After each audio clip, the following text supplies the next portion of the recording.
السلام علیکم ورحمۃ اللہ وبرکاتہ۔ الحمدللہ آج ہم 18ویں پارے اور سورۃ المومنون سے ابتدا کریں گے۔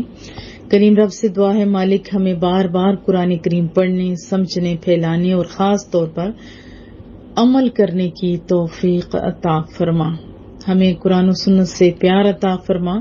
محبوب کے اس سونے معجزے کی قدر کرنے کی توفیق عطا فرما۔ محبوب کے طریقے کو سمجھنے اور اس پر عمل کرنے کی توفیق عطا فرما۔ اپنے کریم آقا پر ہدیہ درود و سلام پڑھتے ہیں۔ اللہم صلی علی سیدنا و مولانا محمد وعلی آلہ واصحابہ وبارک وسلم۔ دعا مانگ لیتے ہیں۔ بسم اللہ الرحمن الرحیم۔ رب یسر ولا تعسر وتمم بالخیر وبک نستعین آمین یا رب العالمین۔ سورۃ المؤمنون یہ مکی سورہ مبارکہ ہے اور پہلی آیت کے اندر مومنون کا تذکرہ بھی موجود ہے۔ سفر طائف سے قبل اس کا نزول ہوا۔ مکی سورہ مبارکہ 6 رکوع 118 آیتیں 1846 یعنی 46 کلمات اور 4802 حروف پر مشتمل بہت ہی خوبصورت سورہ مبارکہ ہے۔ اعوذ باللہ من الشیطان الرجیم، بسم اللہ الرحمن الرحیم۔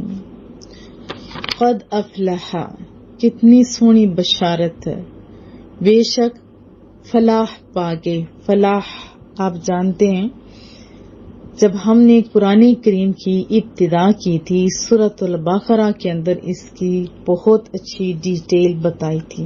یہ لفظ ایسی کامیابی نہیں ہے جو ٹیمپریری ہو، یہ ٹیمپریری کامیابی کے لیے نہیں بلکہ دونوں جہانوں کی کامیابی کے لیے استعمال ہوتا ہے۔ ٹھیک ہے، فلاح یہ ادھوری نہیں، یہ جزوی کامیابی کا نام نہیں بلکہ دنیا اور آخرت میں مکمل کامیابی پر دلالت کرتا ہے۔ فلاح، قد افلح، بے شک دونوں جہانوں میں فلاح پا گئے، بامراد ہو گئے۔ کون؟ مؤمنون، ایمان لانے والے، ایمان والے۔ اور وہ جو ایمان والے ہیں نا ان کو تو ہے بشارت۔ کون ہے؟ میں، آپ، ہم سب ہیں نا۔ اپنا محاسبہ بھی ہم کریں گے کہ جو اس میں باتیں ہیں ہمیں کیا پوری ہیں؟ نہیں، تو جو کمیاں ہیں وہ ہم نے پوری کرنی ہے۔ بے شک دونوں جہاں میں بامراد ہو گئے ایمان والے، الذین ہم وہ جو فی صلاتہم، صلاۃ آپ کو پتہ ہے نماز کو کہتے ہیں، ہم اپنی، خاشعون، خاشعون اس میں عاجزی کرنے والے جو ہوتے ہیں بہت زیادہ خشوع اور خضوع کرنے والے، عجز و نیاز کرنے والے، گڑ گڑانے والے، جو رو رو کے اپنے رب کے منانے والے ہوتے ہیں اور نماز پڑھتے ہیں تو پتہ چلتا ہے کہ ہاں انہوں نے ظاہری باطنی جتنے آداب ہیں، تعدیل ارکان ہیں، ان کو مد نظر رکھے پڑھ رہے ہوتے ہیں۔ وہ عجز و نیاز کرنے والے، انہی کو تراجم کا پتہ ہوتا ہے۔ وہ ایمان والے جو اپنی نماز میں عجز و نیاز کرتے ہیں، یہ نہیں کہ اکڑ جاتے، نہیں۔ والذین ہم، اور وہ جو، کون؟ وہ مومنین جو عن اللغو، لغو کہتے ہیں بے ہدہ، فضول، بے فائدہ چیز کو کہتے ہیں، اور مومن کا تو ہر لمحہ قیمتی ہوتے ہیں۔ ہمارے کندھوں کے اوپر تو بہت ساری ذمہ داریاں ہیں، فرصت ہی کہاں ہے بیکار اور فضول کاموں میں شرکت کرنے کی۔ اور ایسی سیر و تفریح بھی جو جسمانی صحت یا روح و قلب کی تازگی کا باعث ہو، وہ اس میں یاد رکھیں داخل نہیں ہے۔ باہر جا کے دیکھے وہ سونا، یہ تیری مخلوق، یہ تیری بنائی ہوئی چیزیں، رب اور یاد آئے، وہ تو اچھی بات ہے نا۔ اور اس کے علاوہ تیراکی رسول اللہ صلی اللہ علیہ وسلم کا حکم ہے کرنے کا، کرو آپ۔ تو اسی طرح غلط باتیں وہ ہم نہیں کرتے، لفظ تو نہیں کرتے نا، آپ اور ہم گڈ بچے ہیں، اپنے بچوں کو بھی سکھائیے۔ معرضون، منہ پھیرنے والے ہیں۔ والذین هم عن اللغو معرضون، اور وہ جو ہر بے ہدہ امر سے منہ پھیرتے ہیں، منہ پھیرنے والے ہیں. ہر بے ہدہ، یہ یاد رکھیے، ہر بے ہدہ امر سے. پی ٹی وی کی طرح نہیں کہ صبح بھی تلاوت ہو جائے اور سونے سے قبل بھی اور درمیان میں مرضی، ایسا نہیں چلے گا. والذین، اور وہ جو ہم، وہ جو مومنون ہیں، للزکات، زکات، فاعلون، ادا کرنے والے ہیں. زکات کا لفظی معنی کی جانتے ہیں نا، پاک کرنا وغیرہ. اور وہ جو زکات ادا کرتے ہیں. والذین ہم، اور وہ جو مومنین ہیں، وہ جن کی باتیں ہو رہی، وہ کیسے، لفروجہم، فرج کی جمع ہے فروج، شرمگاہوں کو کہا جاتا ہے، اپنی شرمگاہوں کی حافظون، حفاظت کرنے والے ہیں، چاہے عورتیں ہیں چاہے مرد ہیں، دونوں. الا، سوائے، علی ازواجہم، اپنی بیویوں کے، او ما ملکت ایمانہم، یا ان کنیزوں کے جو ان کے ہاتھوں کی یعنی ملکیت میں ہیں، جو کنیزیں ہیں. فإنہم، تو بے شک انہیں، غیر ملومین، ملامت نہ کی جائے. سوائے اپنی بیویوں کے، یعنی اپنی فروج کی حفاظت کرتے ہیں، لیکن جو جائز تعلقات ہیں وہاں یہ چیز جائز ہے. سوائے اپنی بیویوں کے اور ان کنیزوں کے جو ملکیت ہیں ان کے ہاتھوں کی، تو بے شک انہیں ملامت نہ کی جائے. کنیز یہ نہیں کہ گھر میں جو کام کرنے والی وہ نہیں، اس کی پوری ڈیٹیل ہے انشاءاللہ. فمن، پس جو ابتغا، طالب ہو، خواہش کی، وراء، ان کے علاوہ کی، یعنی اپنی بیویوں کے علاوہ کی، جو پیچھے آیت میں تذکرہ ان کے علاوہ کی، ذالکا، ان کے، فاولئک، تو یہی ہم لوگ، عادون، حد سے بہت زیادہ تجاوز کرنے والے ہیں، حد سے نکل جانے والے ہیں. اور جس نے ان کے علاوہ، جیسے بیویوں کا اور جو کنیزیں تھیں پہلے، تو ان کے علاوہ کسی اور ہوتا ہے نا غلط کام، تو ان اجازت نہیں. ان دو کے سوا تو یہی لوگ حد سے بہت زیادہ تجاوز کرنے والے ہیں. اس میں ساری برائیاں واضح طور پر بتا دی گئی کہ منع ہے. اپنے ہاتھ کے ساتھ اپنی شرمگاہوں سے کھیلنا غلط، عورتیں عورتوں کے ساتھ، مرد مردوں کے ساتھ، یا جو دوسرا رستہ ہے کسی بھی یعنی جائز رستے کے علاوہ دوسرے رستہ استعمال کرنا، سب گناہ میں شامل ہے. سب حد سے بہت زیادہ تجاوز کرنے والی باتیں ہیں. اس میں متع بھی شامل ہے، وہ بھی گناہ ہے. جائز کیا ہے؟ نکاح.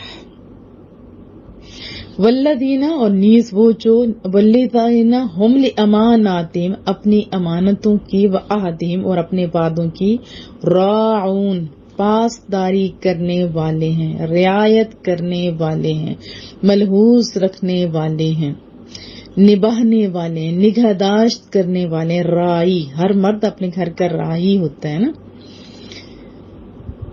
نیز وہ مومن بھی بامراد ہوگے جو اپنی امانتوں اور اپنے وعدوں کی پاسداری کرنے والے ہیں، اپنے وعدوں کی، اپنے اقرار کی.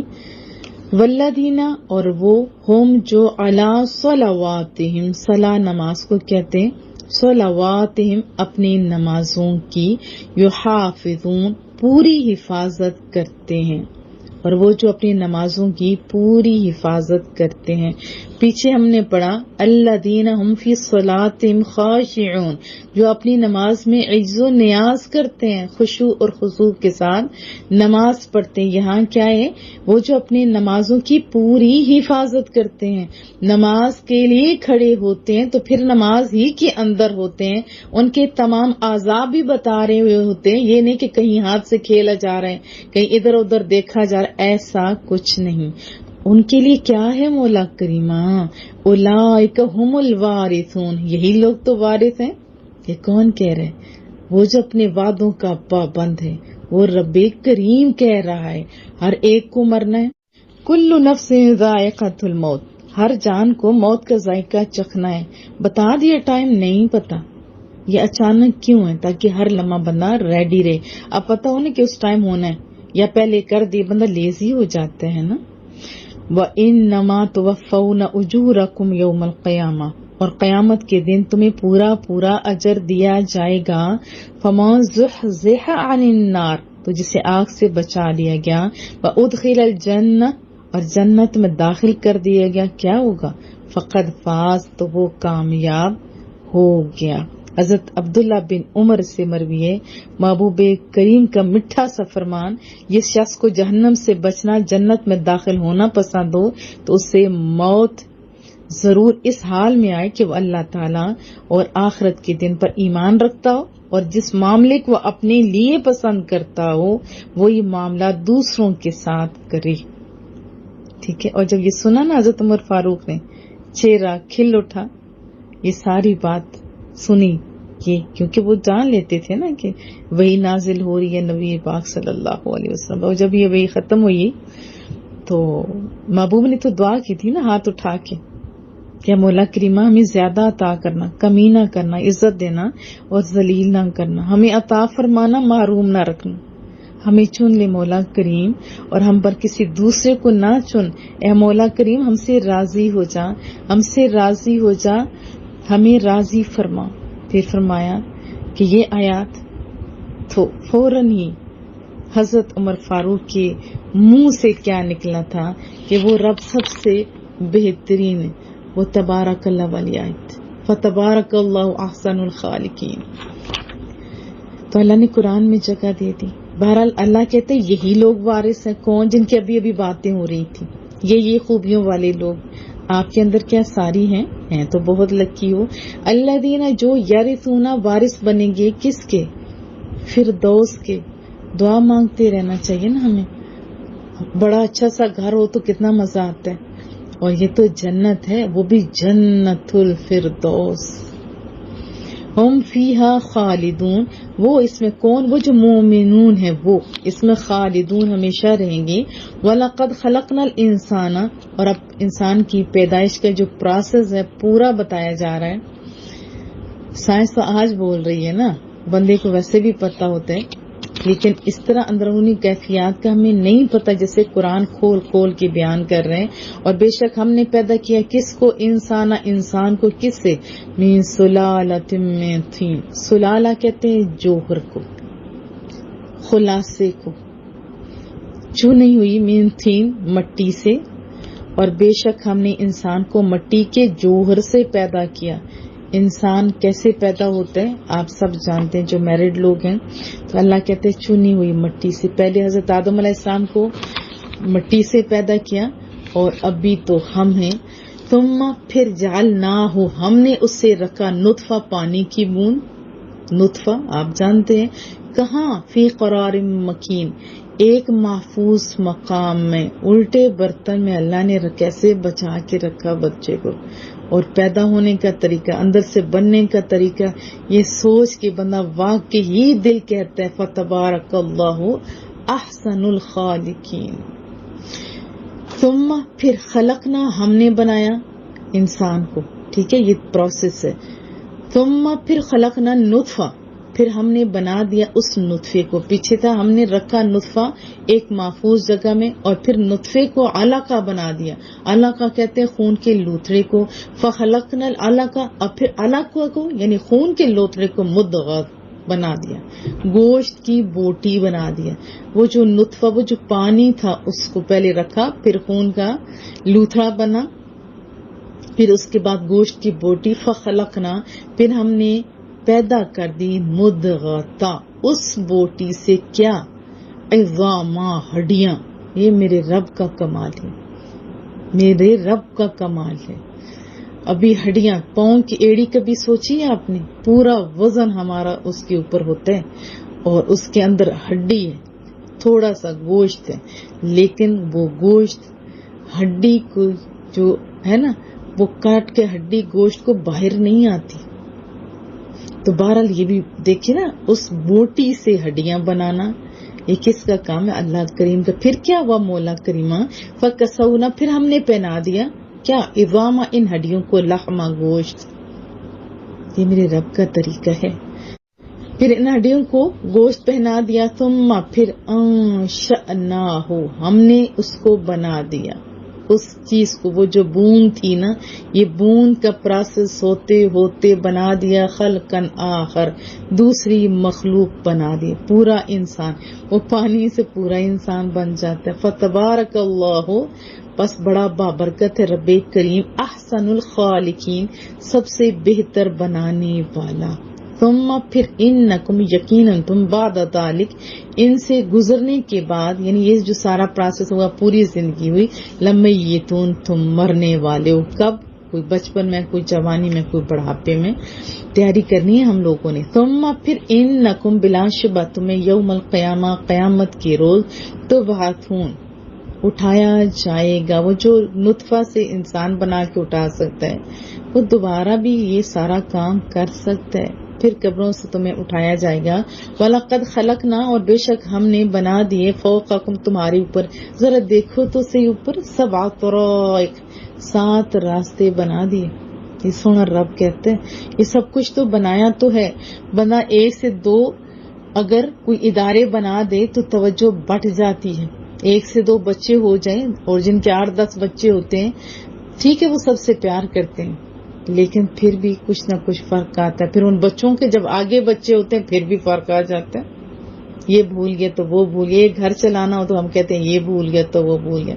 اللہ کہتے ہیں وَمَا كُنَّا عَنِ الْخَلْقِ غَافِلِينَ، اور ہم اپنی مخلوق کی مصلحتوں سے بے خبر نہیں تھے۔ مخلوق کتنی، کیا کاؤنٹ کر سکتے ہو؟ ابھی کاؤنٹ کرو نا آپ کے پاس تو لیپ ٹاپ ہے، سب چیزیں ہیں، کاؤنٹ کر کے لکھو تو صحیح۔ یہ جانور، ان کی کتنی اقسام ہیں، ذرا لکھو، نہیں لکھ سکتے۔ اللہ بے خبر ہے؟ نہیں۔ کوئی چیز بھوکی مر رہی ہے؟ نہیں۔ اللہ ہر ایک کو اس کے مطابق دے رہا ہے۔ اب یہ تو مچھلی ہے نا، دیکھیں ہنس تو سچے موتی کھاتا ہے، وہ کبھی بھوکا مرا نہیں ہے، اللہ دیتا ہے۔ وَأَنزَلْنَا، اور ہم نے اتارا، مِنَ السَّمَاءِ، آسمان سے، ماء، پانی۔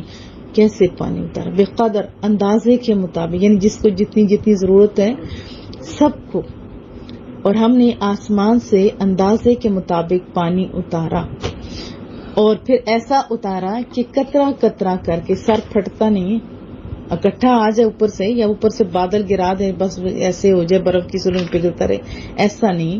فَأَسْكَنَّاهُ، پھر ہم نے اسے ٹھہرا دیا، فِي الْأَرْضِ، زمین میں، کس کو؟ اس پانی کو، جس کو آسمان سے نیچے اتارنے کا ہم نے اہتمام کیا، اس کو ضائع نہیں کیا۔ کچھ پی لیا جاتا ہے، کچھ کیا کرتے ہیں، کچھ سمندروں میں کچھ ایسے چلا جاتا ہے، کوئی زمین پی جاتی ہے، اور پھر زمین پیتی ہے تبھی تو درخت اگتے ہیں۔ وَإِنَّا، اور یقیناً ہم، عَلَا، پر، ذہاب کہتے ہیں بالکل ختم کر دینا، ناپید کر دینا، یعنی وہ جو سارا کچھ دے رہا ہے نا، وہ جو پانی دے رہا ہے، وہ پانی ختم بھی کر سکتے، وہ ذہاب چلتا کر سکتے، وہ ناپید کر سکتے، نابود کر سکتے بہی، اس سے، یعنی اس پانی کو، لقادرون، وہ پوری طرح اس پر قادر ہے۔ تھوڑا ٹائم بارش نہ ہو تو یہ جو کنویں اور یہ ساری چیزیں پانی خشک ہو جاتا ہے، تو یہ کون دیتا ہے؟ رب کریم، اور یقیناً ہم اسے بالکل ناپید کرنے پر پوری طرح قادر ہیں۔ تو ہمیں کیا کرنا چاہیے؟ شکر۔ فَأَنشَأْنَا، پھر ہم نے اگائے، لکم، تمہارے لیے، بہی، اس سے، یعنی اس پانی سے۔ یہ جو پانی ہے یہ کہاں کہاں جا رہا ہے؟ اس پانی سے جنات، یعنی باغات اگائے، من نخیل، کھجوروں کے، وعناب، انگوروں کے۔ یہ تو تھوڑوں کا تذکرہ ہے، بہت سارے، ذرا دیکھو تو صحیح، لکم، تمہارے لیے، کتنی چاشنی، کتنی اٹریکشن۔ اللہ کہتا ہے تمہارے لیے، اور تم بنے ہو صرف اللہ کے لیے۔ فیہا، ان میں، یعنی ان باغات میں، فواکہ، پھل ہیں، ایک پھل نہیں بہت سارے ہیں۔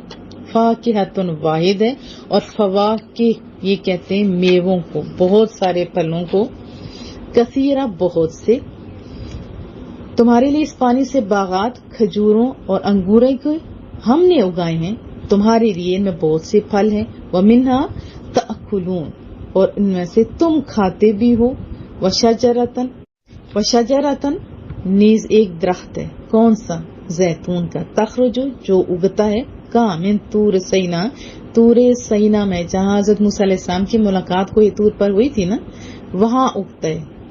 یہ زیتون کا درخت تنبتو وہ اگتا ہے، وہ شجرہ وہ زیتون کا درخت اگتا ہے، بدون تیل کے ساتھ، تیل لیے ہوئے، اس کے اندر تیل ہوتا ہے، زیتون کا تیل۔ اس کے کتنے فوائد ہوتے ہیں، بہت زیادہ، مالش اس سے کی جا رہی ہوتی ہے، جہاں پین ہوتی ہے اس کو، ابھی تو لوگوں کو پتہ نہیں، اس کو مالش کر کے اگر ڈھانپ دے تو یہ دوائیاں تو دور چلی جائیں، یہ تیل تو ان کی جگہ بڑا زیادہ اچھا کام کرتا ہے، کھانے کے لیے ہم استعمال کرتے ہیں، اور اس کے تو اور بھی بہت زیادہ فوائد ہیں، لکھنے بیٹھوں یا بتانے بیٹھوں تو بہت ساری بکس لکھی جائیں، آپ ذرا بک کھولیے۔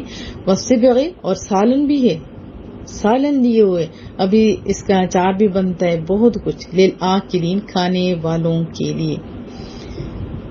طور سینا میں وہ اگتا ہے تیل لیے ہوئے اور سالن دیے ہوئے کھانے والوں کے لیے، وَإِنَّ، اور بے شک، لکم تمہارے لیے، فی الانعام، اب جانوروں کی باری آگے، یہ بھی تمہارے لیے بنائے، انعام جانوروں، پوری سورۃ الانعام، اور جانوروں میں بھی بے شک تمہارے لیے کیا ہے، لعبرہ، عبرت ہے، غور و فکر کا مقام ہے، اور بے شک تمہارے لیے جانوروں میں بھی غور و فکر کا مقام ہے۔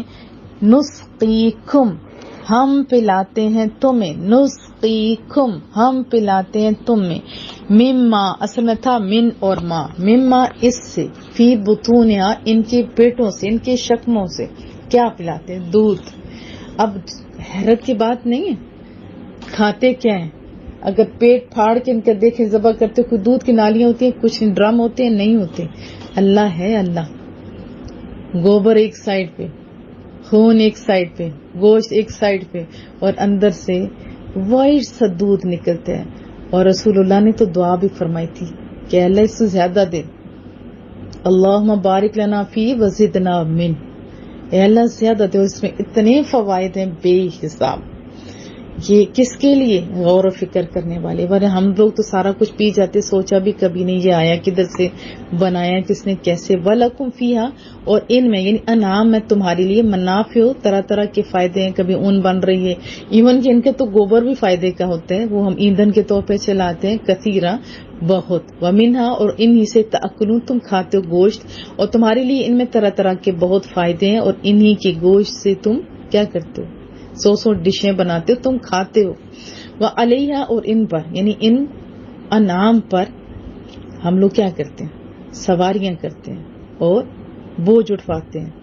وعلی الفلک، اور کشتیوں پر، تو کیا ہم کشتیاں ہم چلاتے ہیں، نہیں، ہم نے پیچھے پڑھا تھا، اس کو بھی ہمارے جو انڈر کیے، یہ اللہ کریم نے کیے، تحملون، تمہیں سوار کیا جاتا ہے، اور ان پر اور کشتیوں پر تمہیں سوار کیا جاتا ہے۔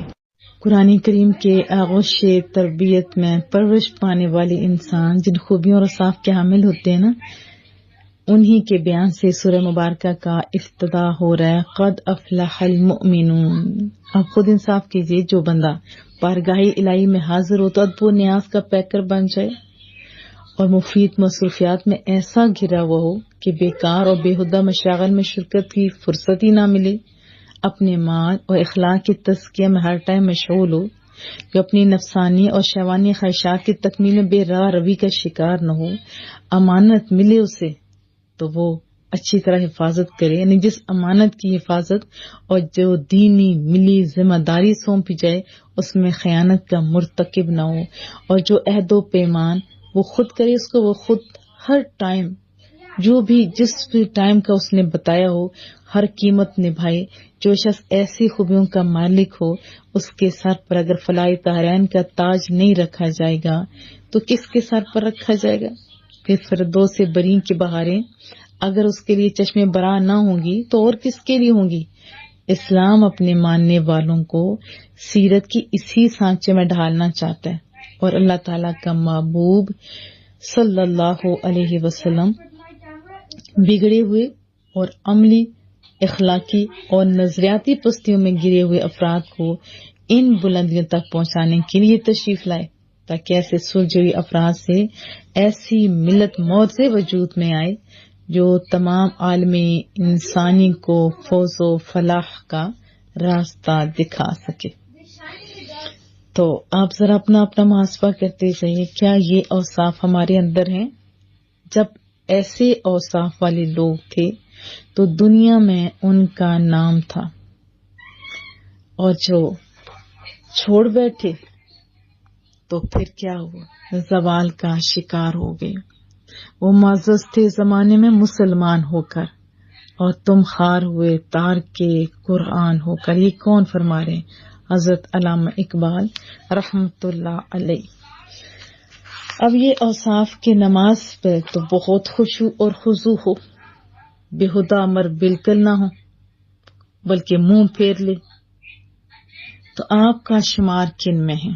الذین هم فی صلاتہم خاشعون، یہ تو مومنوں کی صفت ہے، اور یہ اوصاف ہمارے اندر ہونی چاہیے۔ لیکن نماز میں خشوع ظاہری بھی ہوتا ہے، باطنی بھی۔ ظاہری خشوع کیا ہے؟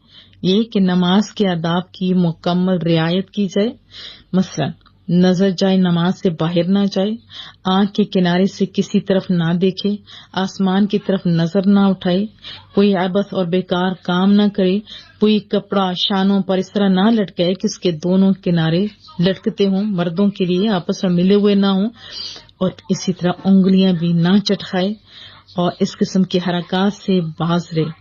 اور باطنی خشوع یہ ہے کہ اللہ تعالیٰ کی عظمت پیش نظر ہو، دنیا سے توجہ ہٹی ہوئی ہو، اور نماز میں دل لگا رہا ہو، ٹھیک ہے۔ اور نماز کے دوران آسمان کی طرف بہت سارے لوگ نظریں اٹھاتے ہیں، چلیں محبوب سے ذرا سیکھتے ہیں۔ حضرت انس بن مالک رضی اللہ تعالیٰ عنہ سے مروی ہے، رسول اللہ صلی اللہ علیہ وسلم کا فرمان، ان لوگوں کا کیا حال ہے جو اپنی نماز میں نظریں آسمان کی طرف اٹھاتے ہیں۔ پھر آپ صلی اللہ علیہ وسلم نے اس میں بہت سختی کی اور ارشاد فرمایا، یہ لوگ اس سے باز آ جائیں ورنہ ان کی نظریں چھین لی جائیں گی۔ بحوالہ بخاری شریف۔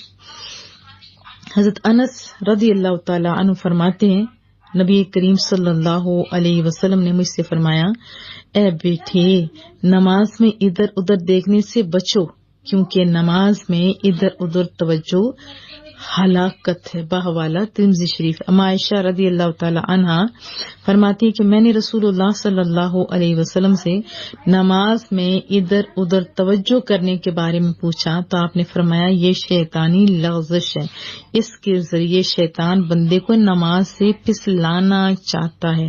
بحوالہ ترمذی شریف۔ دیکھیں، حضرت عثمان سے بھی مروی رسول اللہ صلی اللہ علیہ وسلم نے فرمایا کہ جس مسلمان شخص پر فرض نماز کا وقت آ جائے اور وہ اس نماز کا وضو اچھی طرح کرے، پھر نماز میں اچھی طرح خشوع اور رکوع کرے، تو وہ نماز اس کے سابقہ گناہوں کا کفارہ ہو جاتی ہے، جب تک کہ وہ کوئی کبیرہ گناہ نہ کرے، اور یہ سلسلہ ہمیشہ جاری رہے گا۔ بحوالہ مسلم شریف۔ سادے لفظوں میں نماز میں خشوع کا مطلب یہ ہے کہ انسان اپنی توجہ نماز میں مرکوز کر دے، اللہ تعالیٰ کے سوا ہر چیز سے منہ پھیر لے، اور اپنی زبان سے جو تلاوت اور ذکر کرتے اس کے معنی میں غور و تدبر کرے۔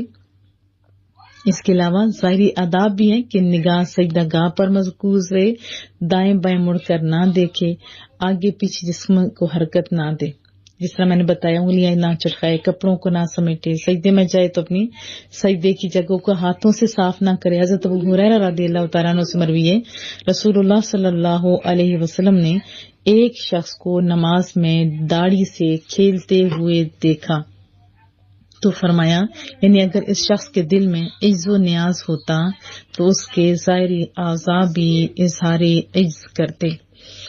ذرا اپنا محاسبہ کر لیتے ہیں، کیونکہ ابھی میں نے بہت سارے لوگوں کو دیکھا کہ حالت نماز میں جیسے سارے جسم پہ خارش چھڑی ہوئی ہوتی ہے، بس ادھر کا تو ادھر کا، یہ مناسب نہیں ہوتا۔ کبھی کپڑوں سے کھیلا جا رہا ہوتا ہے اور کبھی ادھر ادھر دیکھا جا رہا ہوتا ہے، تو یہ مناسب نہیں ہے۔ نماز آسان طریقے سے تعدیل ارکان کو صحیح طریقے سے ادا کیا جائے، تو پھر اچھی سی دعا مانگی جائے تو آپ کو لگے گا کہ ہاں ہم رب سے باتیں کر کے آئے ہیں اور آپ کی ساری دعائیں مقبول ہو گئی ہیں۔ ٹائم سب سے قیمتی چیز ہوتی ہے اور مومن کے پاس اتنا فالتو ٹائم ہوتا ہی نہیں کہ وہ فضول کاموں میں ضائع کرے۔ اور احادیث میں بھی لا یعنی اور بیکار کاموں سے بچنے کی موٹیویشن ہے۔ حضرت ابو ہریرہ رضی اللہ تعالیٰ عنہ سے مروی ہے، رسول اللہ صلی اللہ علیہ وسلم نے ارشاد فرمایا، آدمی کے اسلام کی اچھائی میں سے یہ ہے کہ وہ لا یعنی چیز چھوڑ دے۔ حضرت عقبہ بن عامر رضی اللہ تعالیٰ عنہ فرماتے ہیں، رسول اللہ صلی اللہ علیہ وسلم کی خدمت میں حاضر ہوا، عرض کی نجات کیا ہے؟ ارشاد فرمایا، اپنی زبان پر قابو رکھو اور تمہارا گھر تمہارے لیے گنجائش رکھے، یعنی بیکار ادھر ادھر نہ جاؤ، اور اپنی خطاب پر آنسو بہاؤ۔ بہوالا ترمذی شریف۔ پھر اللہ نے ہمیں دیکھیں اتنی قیمتی چیز زبان دی ہے، ان سے پوچھیں نا جن کی نہیں ہے، جو اپنے خیالات کا اظہار نہیں کر سکتے، جو اپنی درد بھی نہیں بتا سکتے۔ تو زبان کی حفاظت اور نگہداشت اور فضولیات اور لغویات سے باز رکھنا بہت ضروری ہے، کیونکہ زیادہ سرکشی، سب سے زیادہ فساد، نقصان کہاں سے ہوتے ہیں؟ زبان سے تو ہوتے ہیں۔ جو شخص زبان کو کھلی چھٹی دے دیتا ہے نا، اور اس کی لگام ڈھیلی چھوڑ دیتے ہیں، تو شیطان اسے ہلاکت میں ڈال دیتے ہیں۔ کیا کرنا چاہیے؟ زبان کی حفاظت کرنی چاہیے، اور اس زبان سے صرف وہی نکلے جو اللہ کو پسند ہے، وہی نکلے جو رسول اللہ کو پسند ہے۔ یہ زبان غلط کاموں میں ہم نے استعمال نہیں کرنی۔ یہ غیبت، یہ کفریہ الفاظ، یہ مومنین کی شان نہیں ہے۔ اور غیبت جو کرتا ہے وہ اپنا گھاٹا کرتا ہوتا ہے۔ حضرت امام حسن بصری رضی اللہ تعالی عنہ سے کسی شخص نے کہا کہ فلاں شخص نے آپ کی غیبت کی ہے۔ یہ سن کر آپ نے غیبت کرنے والے آدمی کو کھجوروں کا تھال بھر کر بھیجا، اور ساتھ میں یہ کہلا بھیجا، سننا ہے کہ تم نے مجھے اپنی نیکیاں ہدیہ کی ہیں، تو میں نے ان کا معاوضہ دینا بہتر جانا، اس لیے کھجوروں کا یہ تھال حاضر ہے۔ اور ہمیں پتہ چل جائے تو ہم تو اگلے کا برا حال کرتے ہیں نا، کیوں؟ اس لیے کہ ہمیں پتہ ہی نہیں۔ اور جو غیبت کر رہا ہوتے وہ کتنے گھاٹے میں ہوتے اگر اسے پتہ چل جائے نا کہ قرآن کیا کہتا ہے، گویا اپنے مردہ بھائی کا گوشت کھا رہا ہے۔ اور میں نے آپ کو بہت ساری اس سے ریلیٹڈ احادیث بھی سنائی تھی۔ حضرت سفیان ثوری فرماتے ہیں کہ زبان سے ایسی بات نہ نکالو جسے سن کر لوگ تمہارے دانت توڑ دیں۔ اور ایک بزرگ فرماتے ہیں، اپنی زبان کو بے لگام نہ چھوڑو تاکہ یہ تمہیں کسی فساد میں مبتلا نہ کرے۔ زبان یہ بہت قیمتی چیز ہے، اس کو قیمتی ترین آپ نے بنانا ہے، بیکار باتوں میں ضائع ہم نے نہیں کرنا۔ حضرت حسان بن سنان رحمۃ اللہ علیہ کے بارے میں مشہور ہے نا کہ آپ ایک بالا خانہ کے پاس سے گزرے تو اس کے مالک سے پوچھا، یہ بالا خانہ بنائے تمہیں کتنا عرصہ ہوا ہے؟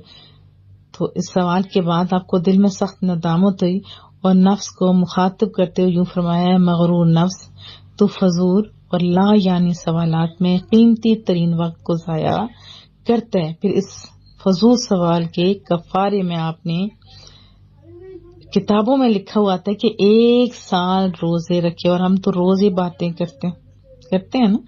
زبان قیمتی چیز ہے، اور رسول اللہ صلی اللہ علیہ وسلم کا فرمان ہے کہ تم مجھے زبان اور شرمگاہ کی گارنٹی دے دو، ضمانت دے دو، تو میں تمہیں جنت کی زبان دیتا ہوں، یعنی ضمانت دیتا ہوں۔ اور مومن کی صفات میں یہ بھی بتایا گیا نا کہ وہ زکوٰۃ ادا کرتے ہیں۔ چلیں زکوٰۃ کے بارے میں کچھ احادیث سن لیتے ہیں۔ حضرت جابر رضی اللہ تعالیٰ عنہ سے مروی ہے، رسول اللہ صلی اللہ علیہ وسلم کا فرمان، جس نے اپنے مال کی زکوٰۃ ادا کر دی تو بے شک اس کے مال کا شر اس سے چلا گیا۔ پھر حضرت ابو امامہ رضی اللہ تعالیٰ عنہ سے مروی ہے، رسول اللہ صلی اللہ علیہ وسلم نے فرمایا، زکوٰۃ دے کر اپنے مالوں کو مضبوط قلعوں میں کر لو، اور اپنی بیماریوں کا علاج صدقے سے کرو۔ بحوالہ شعب الایمان۔ حضرت انس بن مالک رضی اللہ تعالیٰ عنہ سے مروی ہے، رسول اللہ صلی اللہ علیہ وسلم نے فرمایا، اپنے مال کی زکوٰۃ نکال کہ وہ پاک کرنے والی ہے، تجھے پاک کر دے گی۔ مسند امام احمد۔